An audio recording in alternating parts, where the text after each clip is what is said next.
Hello, this is Patrick Walker. I'm with Simon and Andy from Sons of the Tundra in the Southampton Arms in Kentish Town. Good evening, both. Good evening. Good evening. And we're here to talk about the new record, Murmuration. And let's start off by listening to the title track.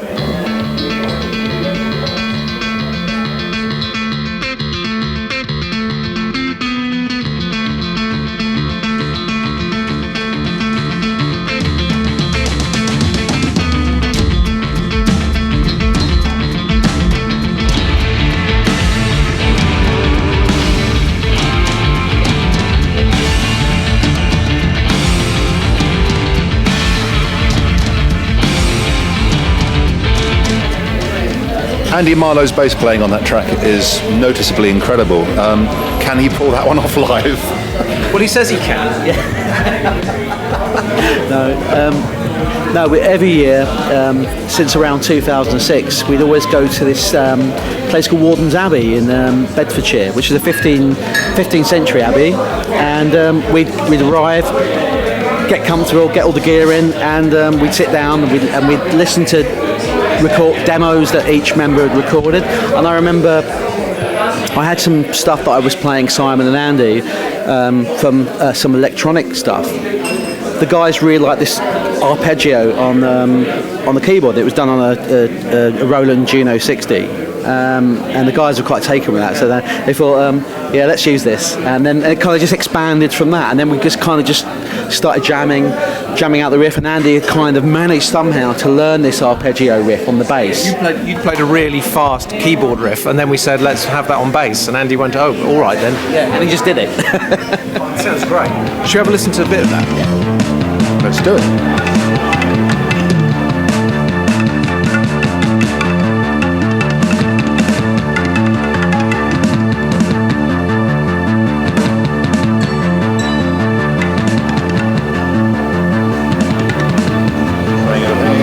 Suddenly finding it really hard to talk with this thing on. It was a lot easier when we weren't actually recording. No, it's fine. We'll just fall into it. And which year does that demo date from, Andy?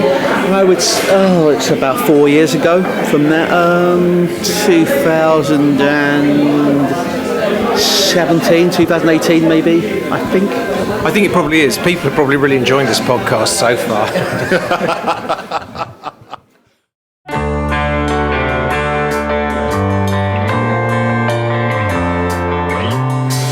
The second track on the album, Each of Us. Simon, tell me about the genesis of this. Right, well, I've been working with Ben Moore since the early 90s. Ben is a fantastic playwright, live performer of one-man shows. Incredible flights of fancy he gets from his head somehow, and he takes them to Edinburgh and he does a show. And myself and Mark from Sons of the Tundra, we have performed with him at Latitude Green Man Festivals for the last 10 years. So we tend to write this instrumental music which Ben uses as a pad underneath his show, and then the really good ones we turn into songs for the band. So we'll have a listen to a bit of that now, because I've got Ben to send it through. Yes.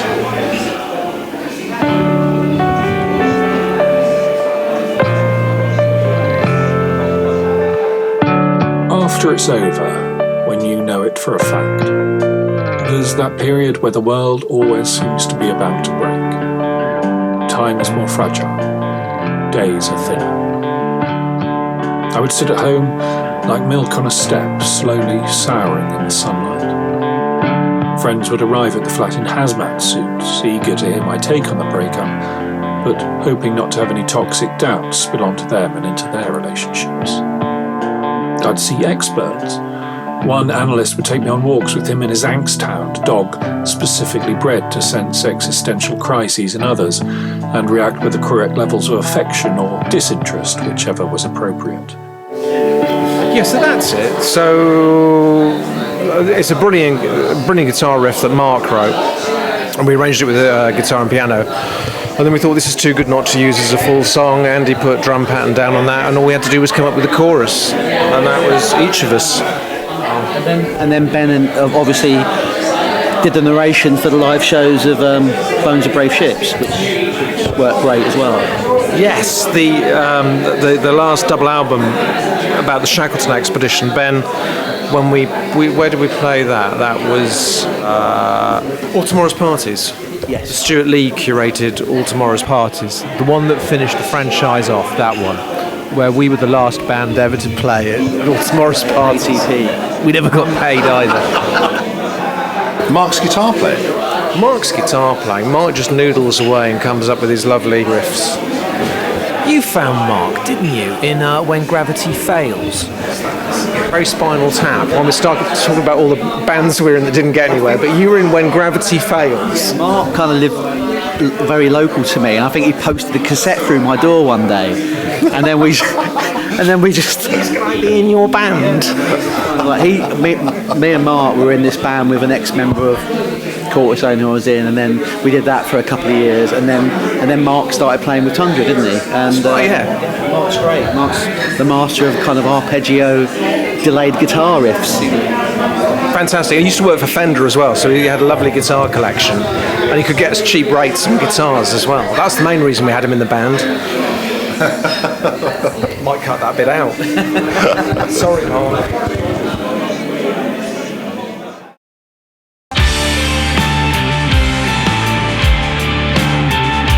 Simon, the next track on the record, Sunflower, has quite a history, does it not? It really does, and I'm going to go and dig this up now because this is actually worth hearing. Where have I got it? What are we going to hear? The demo, your original demo? Yeah, right. This is a cassette. Remember those? Well, they're back in fashion now. Kids like cassettes, don't they? Kids make records on cassettes just to fox older people who think they've gone out of fashion. So I still have a cassette of my demo of this song from 1993 when I was living in a house in Tooting with the future comedians Al Murray and Stuart Lee. Al Murray is the drummer on this track, if you listen very carefully. Now, I was very pleased with this original mix of Sunflower because it's the riff's in 7, but there's a little guitar line over it that goes 6-2-6, and I thought that was the cleverest thing I'd ever written. So I turned up to a picture rehearsal with this and played it to them and said, I think this is really good. And they said, that's very complicated and a bit progressive, and we're really not that sort of band. What was a dirty word in 1990? Well, it was, wasn't it? Apart from, what was that band you really liked? Levitation. Levitation. I think I was trying to be a bit Levitation with this one. Well, here it is anyway. Let's see if we can find it. It's never been heard before.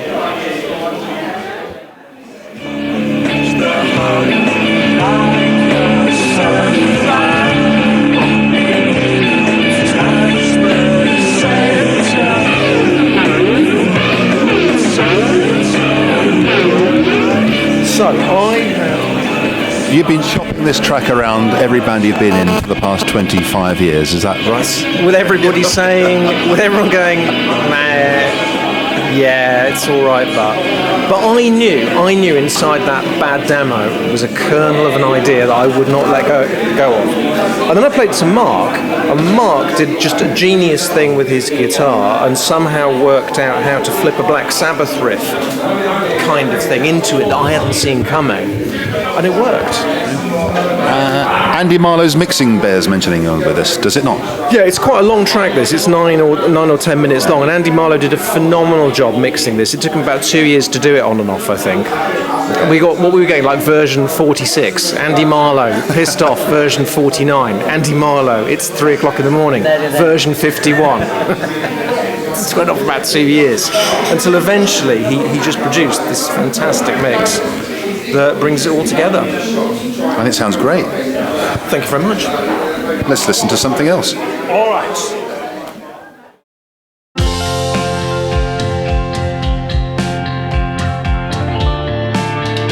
Yeah, Simon. So, yeah, the original title of the working title was Four Corners. So, Simon, do you want to expand on that a little bit? Andy, I'd love to expand on that a little bit.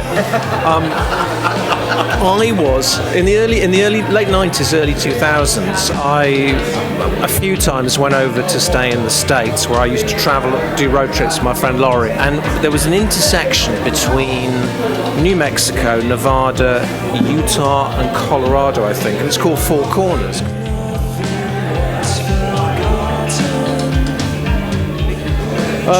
And it was a song I originally wrote for a band I was in called Grand Western. The version I've got here is lovely, and there's a woman called Kirsten France, who was our singer. You can hear singing on it if I were to play it.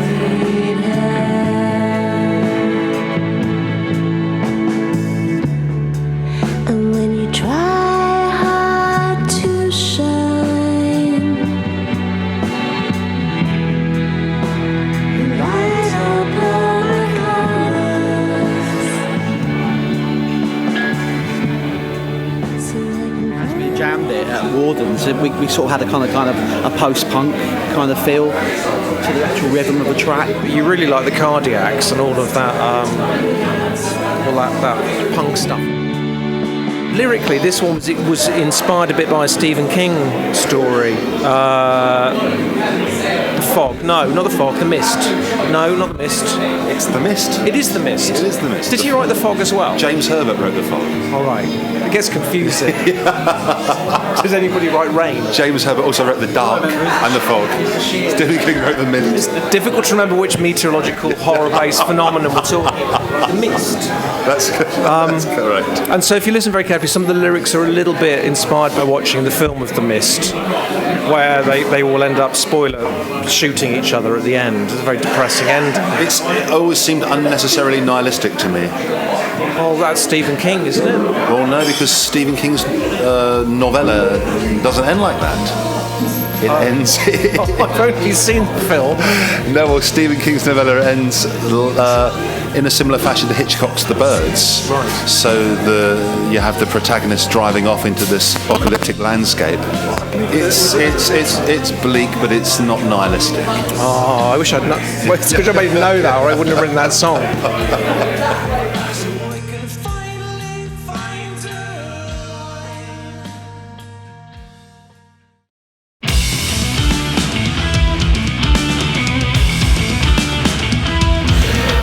We're on to track 5 here, Echo of an Angel. This is one of your songs, Andrew. Tell me about this.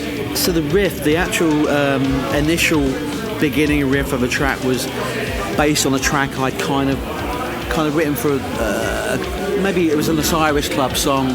The working title for the track was Curse of Peladon. That's a Who story, isn't it? Who reference there. And Tom Baker or John Pertwee? It's John Pertwee.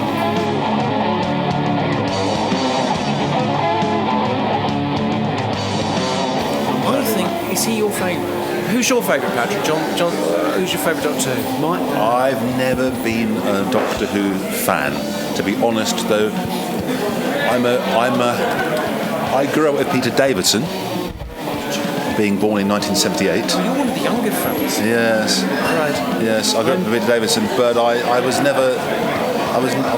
never called myself a fan. In later years, I like Tom Baker's eccentricity. I'm nearly 10 years older than you. You are. Right. Swiftly moving on. Yes. Yeah, Peter Davidson. Right, Curse of Peladon, you distracted me. Pertwee reference. It was just a kind of a rock kind of riff that could have worked for either the Osiris Club or a couple of bands that I was working with around the time, but it kind of just, again, it ended up like I was playing it to the guys and I'm like, oh, we like this riff, can we do this? And it it became a kind of a part of the song, and then it got kind of worked into some other bits that the other guys have worked on. What does Echo of an Angel refer to? Well, that is the Doctor Who. Maybe it was the Blinking Angels, but no, I grew up near Liverpool, and there's a bombed out church in Liverpool that was blown up during the Blitz, which has just got just little bits of it left now. And I think I was thinking of that when I wrote this as well. I had that image in my mind, so it's channeling a bit of that. Going back to the recording bit, the way it worked is we shifted the riff from the guitar onto the bass, and it's Andy Marlowe's genius bass again. So that whole, all the verses are clanging away with the lovely bass playing on it, aren't they? The whole ending section is kind of the usual kind of Tool Rush kind of build-up section that we kind of like doing. Lots of keyboards on it and Moogs. Yes.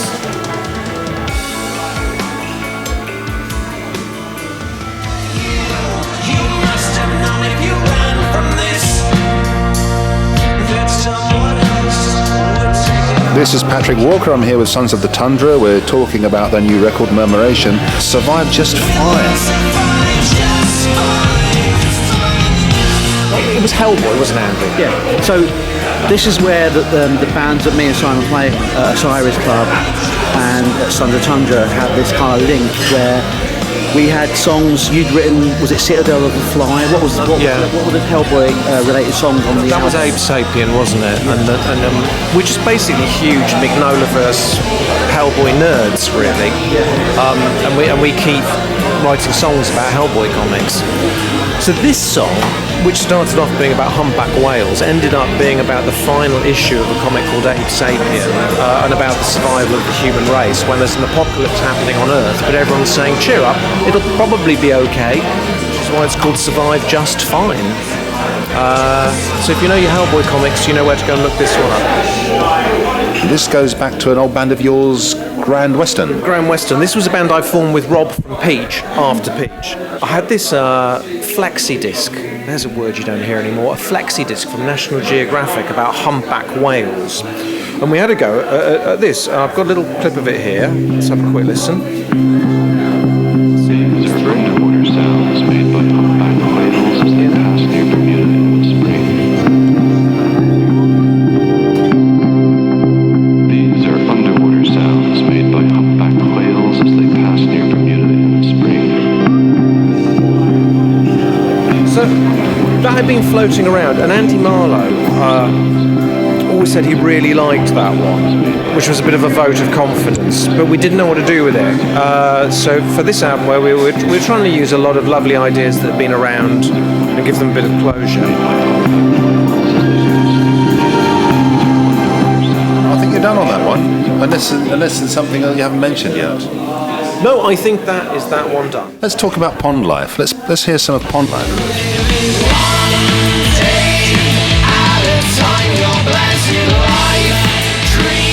In 1994, the band I was in, Peach, we toured with Tool that summer through Europe, and we opened every night with our best song, Pond Life, and then promptly split up a month later. It was quite a nerve-wracking tour because we were playing these very, very big shows. And mostly, I've got to say, the audiences were lovely, but there were one or two nights where people were going, boo, get off stage, whatever, which is ironic that Tool fans were heckling Justin Chancellor telling him to get off stage so they could watch Tool. But at the time, it was quite nerve-wracking. If you look at bands like Melvins or Phantomas, they all get a hard time. I toured with Tool in 2001 in a band called Cortisone on the Lateralis tour, and we probably fared the same. You know, people kind of slightly tolerated us, but you know, they just really wanted to see Tool. Really, it's true. There were kind of kind smiles and well wishes there, weren't there? But there were other people who really were there just for the main event. But we opened with this song Pond Life every night, which I really loved, and it was always a shame to me that we hadn't recorded it. I've got a little version of it here. So this is us playing in Belgium. Well, we were quite big in Belgium, if you can be big in Belgium. big in Belgium, but nowhere else as well. And we played in Cine and somewhere else, pop festivals. And this is a version of us playing here. Let's see if you can hear it.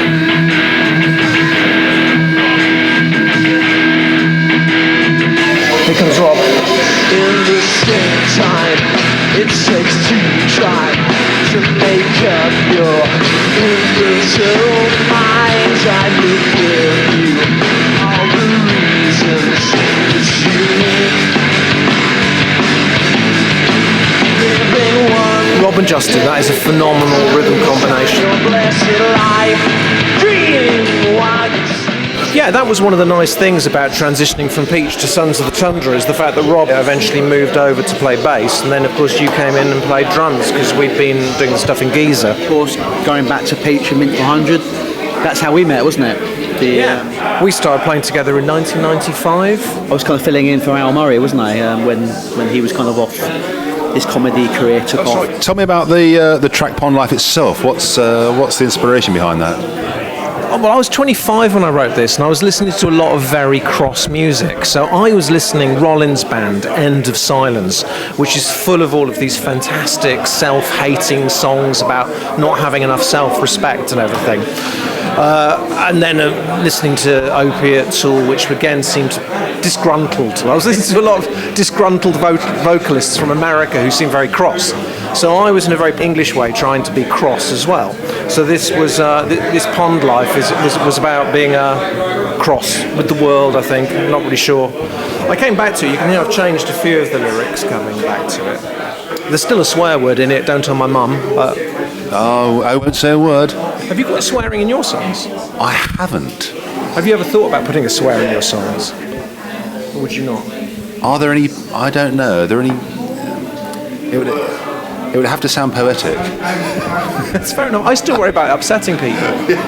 Like if an older person were to listen to it, they might quite like the music, and you've just got them on board, and then there's a swear, and they say, "No, I don't like this." It would sound a little bit jarring to me. I wouldn't want to throw somebody out of their comfort zone.